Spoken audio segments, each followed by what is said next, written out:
este é o Conexão. Este mês, os tribunais de todo o país passaram a ser obrigados a ter uma sala especial para a escuta de crianças e adolescentes vítimas de violência.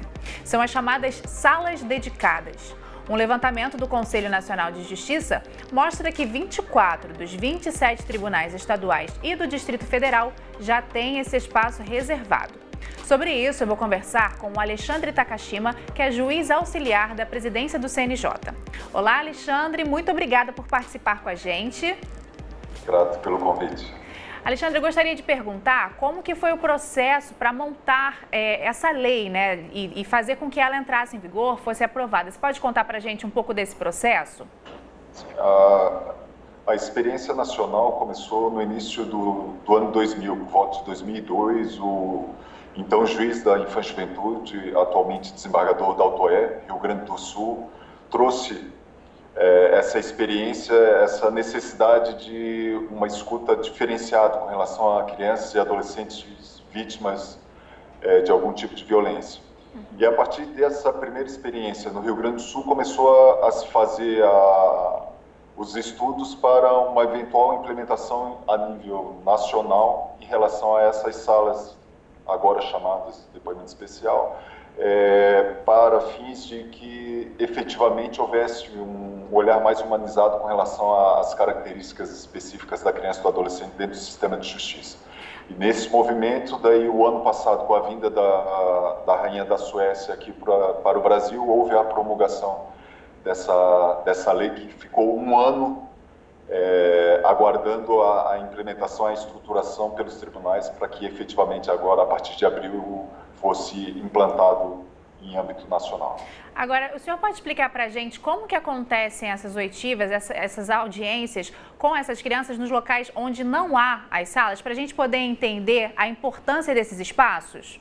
Sim, infelizmente os tribunais não conseguiram atingir todas as comarcas para fins de ter essa estrutura física das salas de depoimento especial, que não podem, são salas separadas das salas de audiência, e muitos tribunais estão aguardando, suspenderam em alguns casos específicos a questão da oitiva das crianças e adolescentes para fins de efetivação dessa implementação, e outros estão de forma a produzir provas antecipadas através de prova pericial, através de psicólogos e assistentes sociais, esses depoimentos.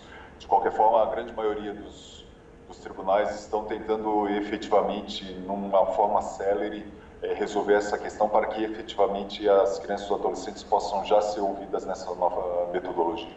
Eu imagino que essas crianças e adolescentes ao ter um local específico, devam se sentir mais seguras, né, doutor?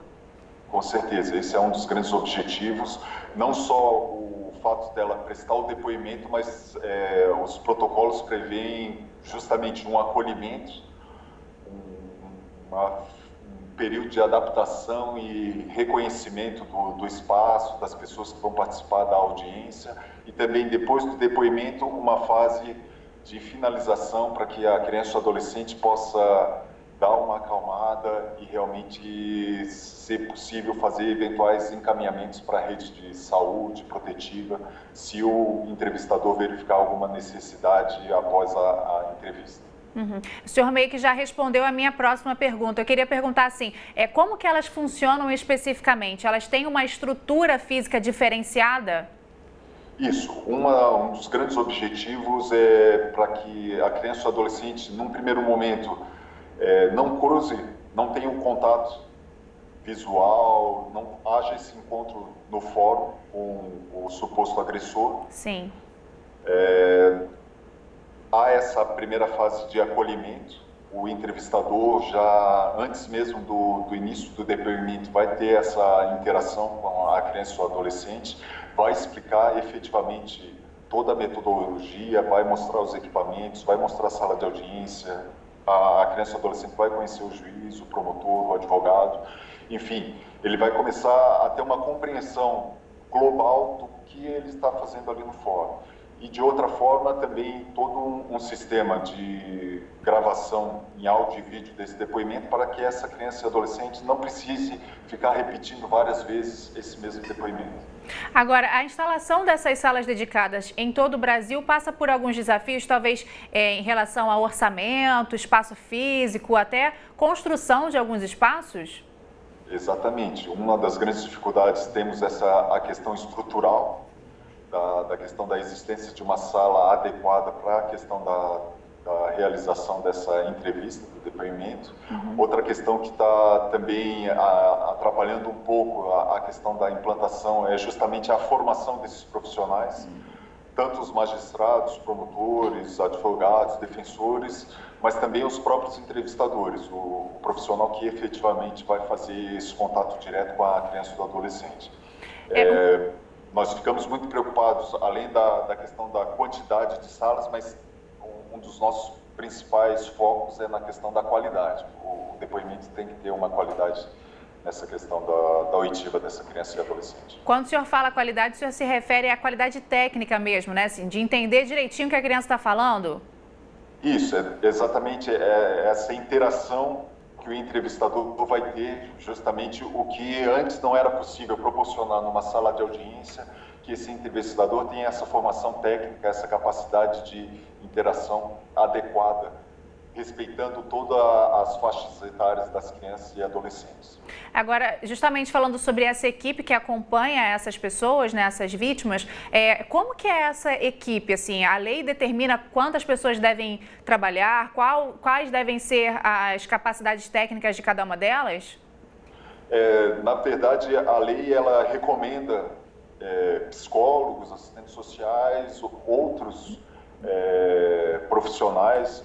Temos casos aqui no Brasil de tribunais que têm no seu quadro pedagogos que também estão nos auxiliando, mas mais do que essa formação, essa base técnica desses cursos facilitam em algum sentido a questão do papel de entrevistador, mas independente de qual profissional que for fazer a entrevista, é necessário uma formação específica, porque nós temos já mapeados, via uma parceria que nós temos com a Childhood, mais de 26 protocolos no mundo em relação à tomada de depoimento.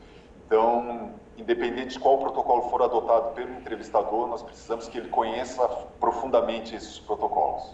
É uma questão de formação mesmo para garantir a segurança e até garantir que a oitiva seja realmente eficiente, né? Que se chegue à verdade, né? Agora, doutor, já estamos chegando na parte final da nossa conversa. Eu gostaria de saber, hoje o CNJ faz um levantamento para saber quantos tribunais já têm as salas e quantos ainda precisam instalar, né?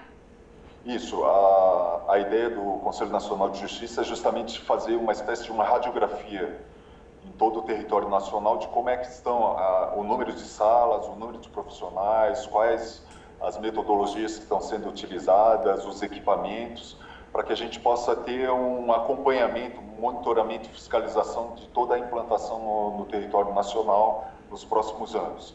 Então, seria uma primeira tomada, um levantamento desse número de salas. E, assim, uma última pergunta que eu gostaria de fazer para deixar bem claro. Quais são os casos que são levados para essas salas dedicadas? Excelente.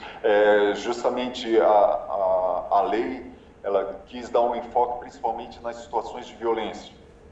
E a própria lei prevê exemplificativamente alguns tipos de violência. Alienação parental, violências físicas, mas violências institucionais, inclusive, mas assim, a própria lei não é taxativa na questão de quais as violências que as crianças ou adolescentes podem ser ouvidos pelo depoimento especial. Na verdade, ela deixa bem claro de que a ideia é a proteção e o cuidado integral com relação a essas crianças e adolescentes.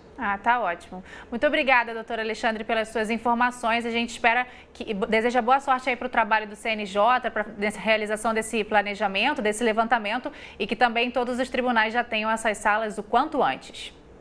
Grato pelo espaço e pelo convite. Um abraço. Outro. Gente, é isso. Deixamos essas informações sobre essa nova lei. Se você quiser rever esta entrevista para pegar mais informações ou outras, é só acessar o futuraplay.org. Muito obrigada pela sua companhia e até a próxima.